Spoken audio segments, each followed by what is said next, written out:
Everybody's a Mad Master. I'm doing a second video today because I felt like it. I don't know why I got this itch to do videos today. It's a weekday, so it's not normal for me to do them lately. But I just kind of have a new fire for some reason lately. I haven't been fired, but I have a fire on my butt, you know. And it's not a Taco Bell fire. anyways, sorry. So anyways, this video is about how liberals suddenly care about a few things that they wanted to deny before. And this is not an attack on, well, this is an attack on the establishment left for sure, or the neoliberal left, as you know, they want to say now. People on the actual material condition left are calling it the neoliberal left. Now, I think that's actually a good descriptor for that. So one thing is, I'll tell a story a little bit. So I used to work downtown where I live, and sometimes I'd go to this bookstore that was across the street on my lunch or whatever, you know, on break or before or after work, depending on when I worked. Sometimes I worked like in the afternoon till night, stuff like that. So this one day I went and I saw this book, The War Against Boys by Christina Hoff Sommers.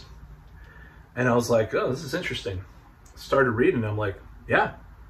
And keep in mind, this is before any kind of manosphere stuff I got into. You know, I wasn't reading The Game, or, you know, I wasn't reading like anti-feminist Warren Farrell stuff or anything like that. But I'm just sitting here, or standing. I think it was probably standing because I didn't have chairs. It's not like Borders or Barnes & Noble or whatever. I was standing there reading the book, and I'm like, yeah, all true. You know, even back then. So anybody wanted to accuse me of going to the right wing, you know, take a look at me back then agreeing with this book. Anyways, I was also like into Marxism at the time, and like I liked Fidel Castro for a while and shit like that, and whatever. You know, let's just pull that aside. So the funny thing is that everything that she said is true years later. I mean, there's been a war against boys and a war against, you know, this type of masculinity that can be problematic, but isn't always problematic. And sometimes it's just, you know, good to have. And I feel like that was missing from my life too, myself. And that's what made it a lot harder to live life, because I didn't have that. And maybe some of that was discipline or whatever, but you know, I didn't have like that kind of influence as much in my life. So yeah, now, but the funny thing is now liberals are talking about, oh, there's this, boys are in trouble, men are in trouble. Oh my God. 25 years later, this is literally 25, like 20 to 25 years that book came out. Really crazy. I mean, it's so old now that there's like a new editions and stuff, you know, this book. So, oh, boys are in trouble. Well, I wonder why. Maybe calling them, you know, toxic males, and saying they're involved in rape culture and all this stuff. And I'm not saying like those things don't exist, but like not having the right context, or even an alternative for them, and just like talking about that one side, the negative side, all the time. Media, boys are terrible, men are terrible, men are patriarchy, like the Big Red back in the day, that woman. So yeah, it's just like, it's so stupid to see. And now they're talking about math, you know, oh, kids are failing math. And I'm not talking about woke math, but just like people, they don't give a shit about really developing really intelligent people, because they want to make everybody the same, you know, and stuff like that. And I'm not as involved with the math. I'm not as sympathetic to some of the educational stuff.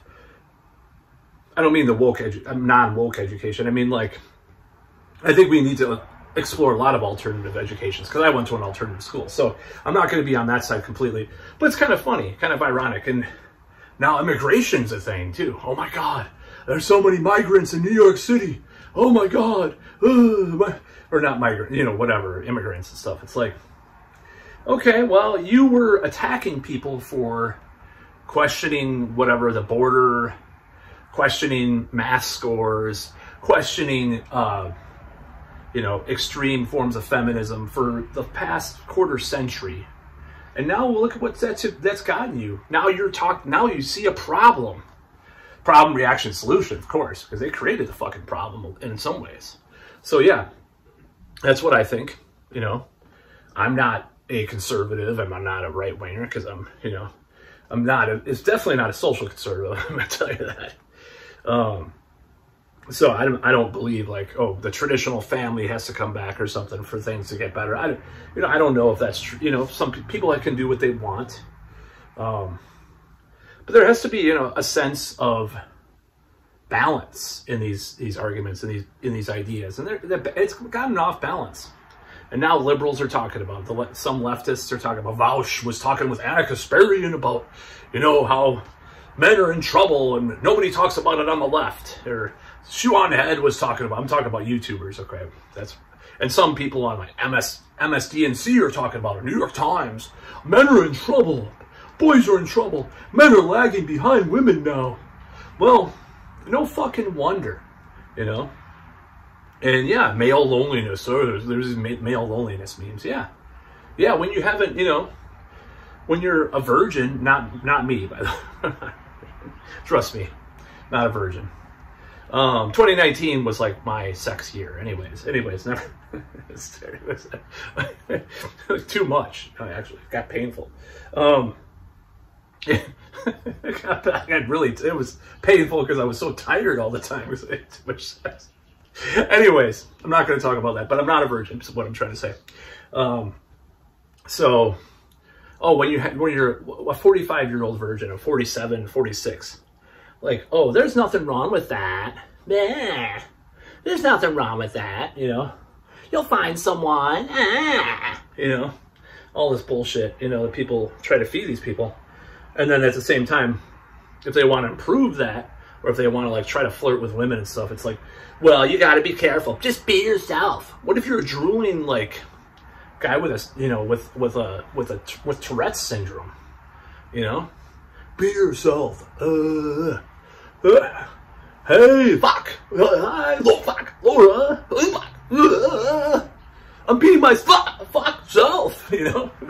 It's like, that's what I got to say to being yourself. That's being yourself, you know? So don't improve yourself because that's, oh, well, it's right wing to work out now. So you can't be yourself. Like BuzzFeed said it was right wing or whatever to work out too much, you know? Don't work out. Just be a fat, lazy slob and have your Tourette's and eat your nachos. I love nachos, but anyways, you probably can tell. But even now where I'm losing weight and stuff, but you know, it's like they tell you all these things. They tell you a lot of contradictory things. I mean, I remember coming up, they said, well, the media tells women a lot of contradictory things. Well, no shit. And they do with men too, you know?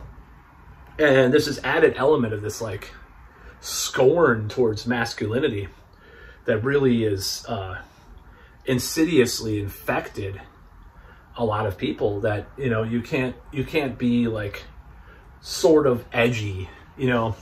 And it's not like harassment or something like that. It's like, oh, like maybe there will be a feminist writing an article about how slapping your girlfriend on the ass and having her laugh is problematic or something. I'm just giving an example. Like there might be something like that. That's problematic, you know, or something like that. It's just like a tradition of men to do that kind of thing, you know? I've done it, you know? I just think it's so stupid. And it's just like, we've got to some of this stuff just does not make sense anymore, you know? It doesn't. It's disgusting. And it's horrible. And now, I don't even know like what gender you're supposed to be now. Is masculine a thing anymore? I don't know. There's these articles about the chromosomes are going away, men are going away in billions of years from now or whatever. It's like, you really want masculinity to go away, don't you? I can tell. You don't like it. You don't like masculinity. You just call it toxic masculinity, and you know, use that as an umbrella term for everything, you know. Some people do. And to be fair, you know, if people talked about toxic masculinity and toxic femininity in the same article, I wouldn't even be attacking. Be like, yeah, that's bad too, you know. But they just talk about toxic masculinity because of that patriarchy. This group of white, well-to-do, middle-aged old males got together in a cave 100,000 years ago. Me, Nazi, me, I don't know, me, Evan. We are patriarchy. We will write this down. We gotta use agriculture too, and we have to have pair bonding, and we have to write it as science because science is patriarchy. Like all these guys, it's like the ultimate dumb conspiracy theory. And I'm not saying that patriarchy as a concept isn't like this nebulous thing that exists in a certain way, but the way they talk about it is like this conspiracy theory, like patriarchy, like a group of men got in a cave and decided to rule the world. You know, it just doesn't, it's just so stupid. But anyways, I don't want to blab anymore. Bye.